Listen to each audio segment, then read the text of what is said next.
Hello again, and welcome back to MarineMax Gulf Shores, Dwayne Diggs. Today we'll be taking a look at a 2020 Grady-White 275. This 275 is paired off with twin 200 Yamahas, which push this boat right about 50 miles an hour. Here on the transom, like on all other Grady's, you have a transom box.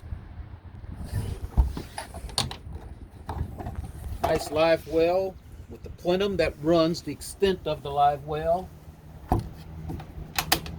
And all of the boxes free flow overboard. As we start working our way up front, you have a nice prep area,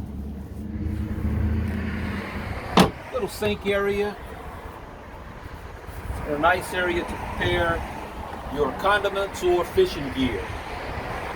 As we move toward the helm, you have a nice helm seat, adjustable steering,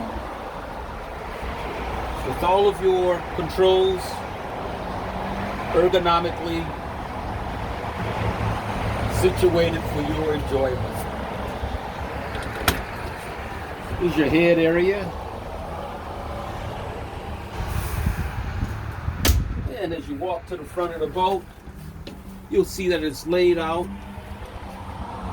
for family fun. If you want to come take a look at this Grady-White or any of our other Grady-Whites, come see me, Dwayne Diggs, here at Gulf Shores MarineMax.